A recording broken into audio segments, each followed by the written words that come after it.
My name's Nick Hayward, I'm the UK PR dude for Razer, and I'm here at IFA 2018 bringing you two new products from Razer which we announced just a couple of days ago for NewGadgetsDE. Right, so let's have a little walkthrough. So, two new products. We have the BlackWidow Elite Edition, and then we have the Mamba Wireless. So we're going to start off with the BlackWidow. So BlackWidow is our most popular range of keyboards by far, and the BlackWidow has been out for a good while, and we're now on the BlackWidow Chroma V2, and we have the BlackWidow X, and the BlackWidow Chroma, and the BlackWidow, plenty of BlackWidow iterations, and this is the latest generation of BlackWidow.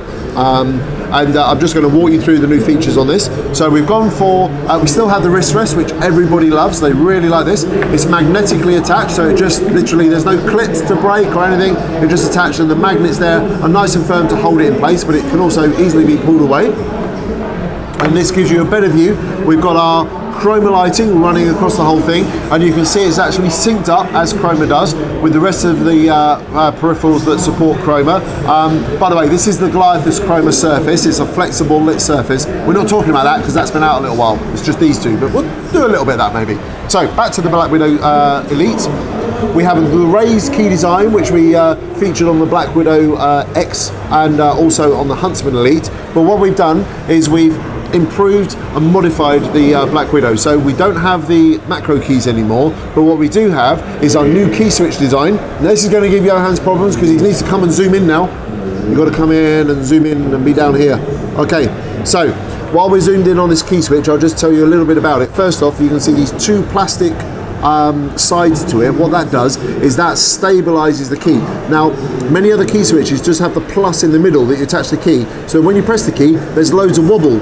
Just by putting these two little bit of plastic here, you get a much firmer key. So you can try this whilst watching the actual video. If you've got a mechanical keyboard, pull it off, have a look. I bet you've just got a plus there, okay? And when you press down, you get lots of sideways wobble. On this one, you can see if I just pop that back on, put it that way up, Nick, because that's the way it should go. There we go. If I just press this down, I'll just push sideways. A tiny little bit of wobble there, just a little bit of flex, but you'll have loads more on your key because you don't have those little side arms. So you get a much more positive action, less chance of doing double key presses because you're not sliding off to the side and catching another key. But also notice, don't go away, come back, come back, come back. Ah, there we go. Okay, we now have a lens above the LED. So what we've done is we've changed the position of the LED, and rather than just having the bare LED shining up, we put a lens on it, and that gives you a much wider spread and then gives you much better colours. You can see the colours are really vibrant and it's much brighter because of that lens that we put in it. So it's those little things that just give you aesthetically a much nicer looking keyboard, and obviously with the side supports on the key switch itself, you've got a much better press action. So that's the key switches. We're now going to come and talk about these bits here. So we now have included media keys. Everybody, we've listened to our audience. We know what you guys want. You've been telling us for ages. We like your keyboards. Where's the media keys? Here they are. So you've got yourself your track skip back, your track skip forward, play and pause. This is the mute button. You see it changes color automatically, and then you've got a digital scroll wheel here as well. And you can see when there's a slight change in color. So as I scroll this around. So that's, again, within our Synapse software, these are completely programmable, so you can make them do whatever you want them to do. Whether you want that to, maybe if you use a lot of Photoshop or something, you can use that to zoom in, or if you're using Premiere, you can use it to scrub through a timeline. Whatever you want it to do, you can reprogram this to be whatever you want. You can put your macro keys onto these if you don't listen to that much media, and you can also set it according to various different pieces of software you're running. So if you're running Spotify or Windows Media Player or whatever, you can have these change according to what window is actually the one which is the one that's got focus at the time.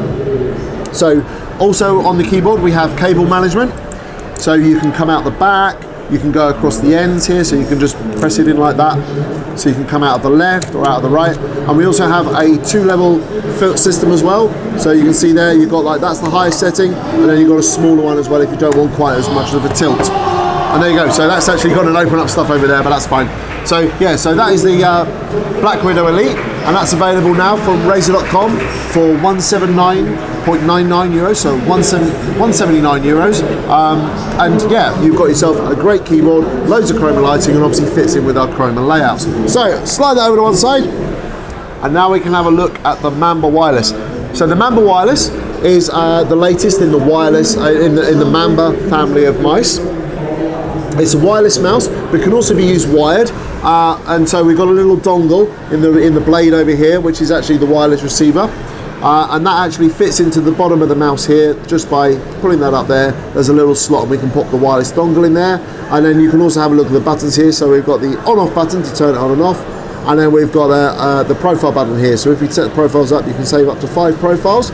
So and the profiles will be set through Synapse. And it can be things like what DPI you set, what the scroll wheel does, what the side buttons do. All of that can be saved on the mouse in up to 5 different profiles. Okay.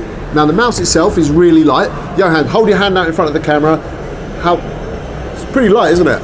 It's very light. Yeah, that's basically pretty much the weight of a wired mouse. Okay, it is really light, but there is a battery in this, and you get about 50 hours of playtime out of this. So normal use, standard use, you've got about 50 hours per charge, which is a hell of a lot, because normally you're looking at 16 to 24 hours tops. Yeah, so we got double that in a wireless mouse. The mouse itself, you've got 2 programmable buttons on the side here. You've got 2 buttons on the top here, all of which can be reprogrammed, but in their default mode, this is actually your DPI up and your DPI down. And if you have a look over there on the, let's just close that window because I'm not already sure what that is. If you look down here in the bottom corner, you can see my DPI going up and down. Now I can set those steps within our Synapse software, which is what you can see in the main screen. I can set them to whatever I want. I can have that be 4,223, or I can have it 7,960, or I can go up to the insanely high 1,600 DPI if I wanted to, and that's 1,600 DPI native. It's not interpolated. That is native 1,600 DPI because of the 5G sensor, the optical 5G sensor, which we have in the Mamba, which is now bringing up to the same spec as our current generation of mice, such as the Basilisk, the Lancehead, the Ibisus. They're all running on the same 5G sensor. We have the wireless technology in it uses Razer's advanced frequency technology, which basically what that does is it's constantly scanning the wireless frequencies for the one which is the freest, clearest, giving the best connection. Now what that allows you to do is have pretty much 0 latency and 0 dropouts. And okay, we're talking just fractions of a percentage, but we're talking 99.8% connectivity, which means that you could use this mouse quite happily, wired or wireless, and you would not know the difference between using it wired or wireless. Obviously, if you're a pro gamer, you're going to go, I never want to risk a dropout, I'm just going to go always wired. You can do that. But yeah, if you want to have a bit more freedom on your desktop, you can then just stick with just having this, just the wireless mouse there. And all you've got to do is remember, every 50 hours, just plug it in, let it charge up from the USB, and obviously you can carry on using it while it's doing that as well, but you've got that freedom to do whatever you want to do. So there you go. So that's the Mamba Wireless. That's available now from Razer.com, and that's 99 euros.